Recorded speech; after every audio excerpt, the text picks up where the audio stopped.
Hi everybody, today we're going to talk about angles, measuring angles, and a little bit about types of triangles. To start off, let's talk about a ray. A ray consists of a point and a portion of a line that extends in one direction.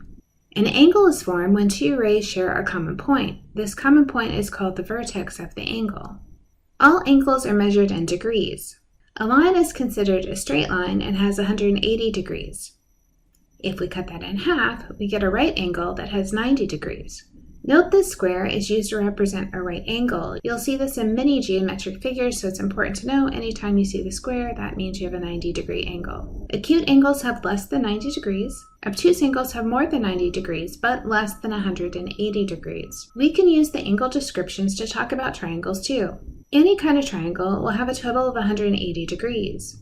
A triangle that has a 90-degree angle is called a right triangle. A triangle with all three angles that are less than 90 degrees is called an acute triangle, and a triangle with one angle greater than 90 degrees is called an obtuse triangle. Notice that this type of description of triangles is based on the angles. We could also talk about triangles based on the side lengths. When all sides of a triangle have different lengths, we call this a scalene triangle. Notice in this triangle, I have 1 dash, 2 dashes, and 3 dashes to show that the lengths are different. A triangle with two equal sides is called an isoceles triangle, and you can see these dashes that are the same indicate that those sides are equal. When two sides are equal, we'll also have two equal angles. A triangle where all the sides are equal is called equilateral. In that case, all the sides will be the same and all the angles will also have the same measure. Protractors are tools we use to measure angles. When you look at this protractor, you can see it starts on the right and it increases as we go around counterclockwise to 180. Or if we start on the left and go around clockwise, we see it also goes up to 180. Having the two different measurement helps us measure angles that may be open to the right or open to the left. Let's take this one for example.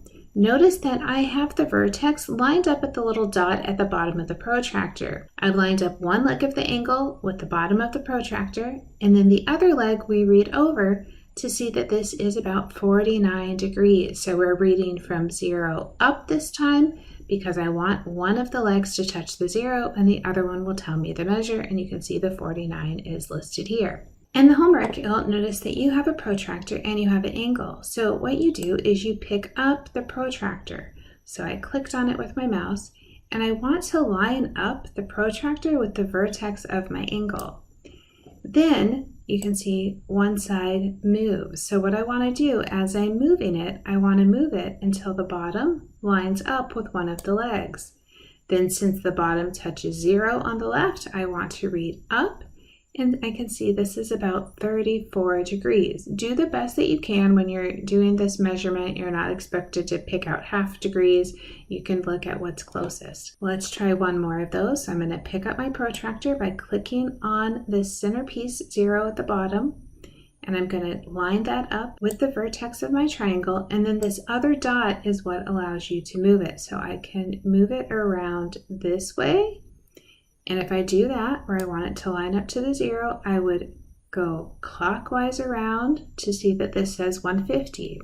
If I decided to go this way instead, so again, I'm lining it up with the 0, this time I would look at the underneath and I would go all the way around until I also got to 150. So it should be easy to move it around.